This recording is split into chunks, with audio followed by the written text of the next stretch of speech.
When was the last time you saw Iran and the UAE sit in the same room and talk?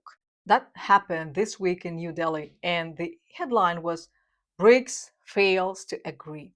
Stay with me. I'm Anastasia from Think BRICS. Every week we cut through the noise of global headlines and get to what's really moving beneath the surface. The money flows, the energy deals, the diplomatic signals that most analysts miss. We follow the Global South not as a sideshow, but as the main event. Because right now, the nations that were once told to wait their turn at the international table are building their own table and setting their own rules. No spin, no slogans, just clear analysis so you can think for yourself about the world that is actually emerging.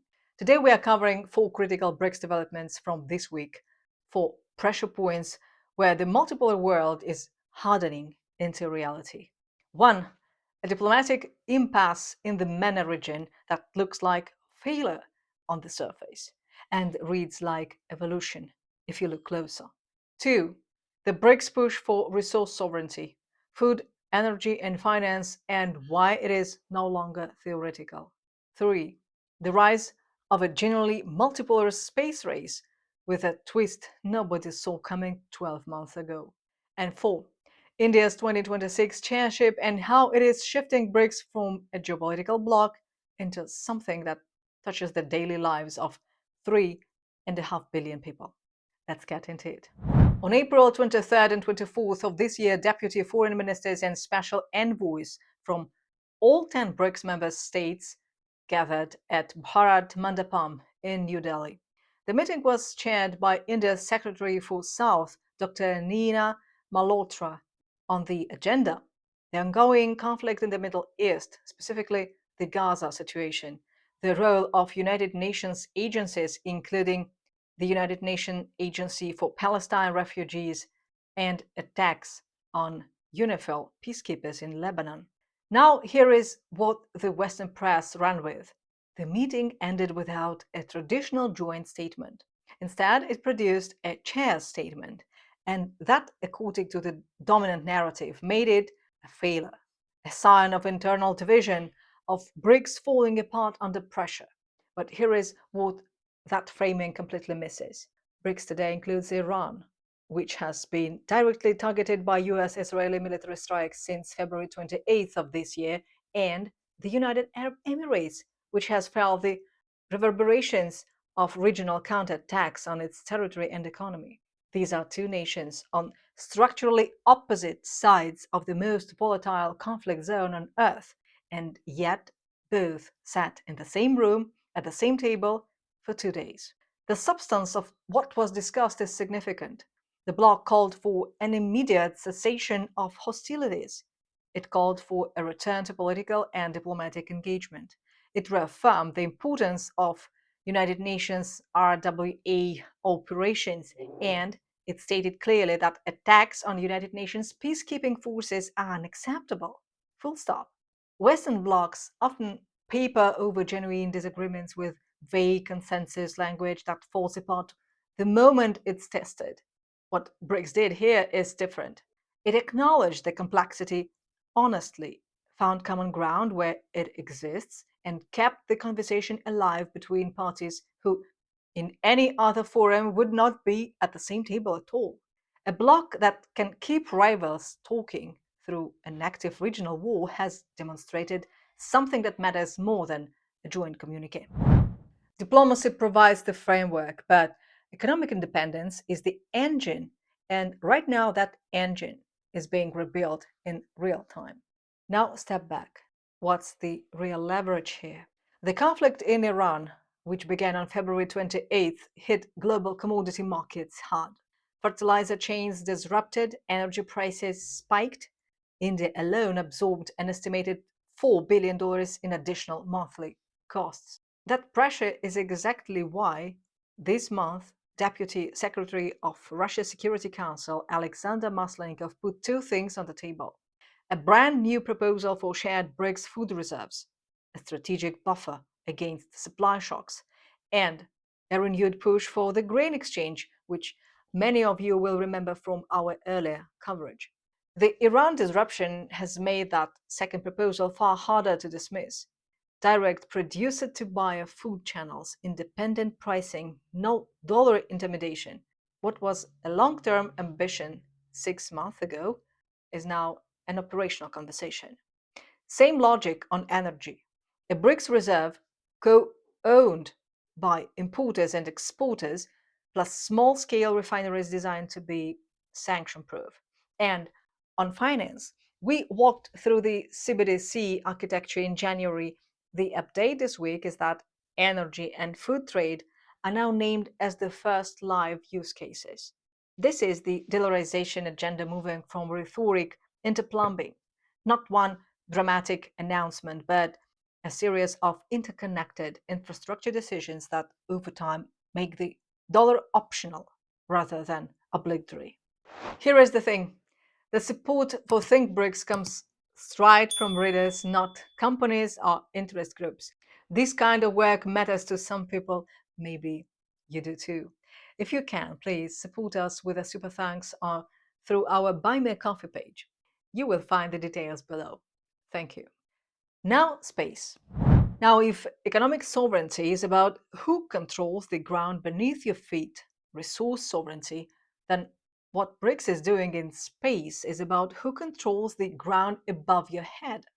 Satellites, communications, Earth observation, and the raw materials that make all of it possible.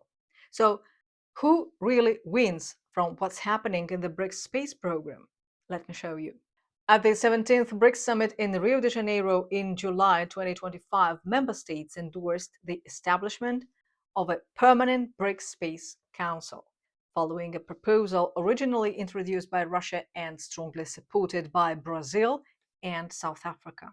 That institution is now operational, tasked with coordinating shared satellite constellations and Earth remote sensing systems across member states.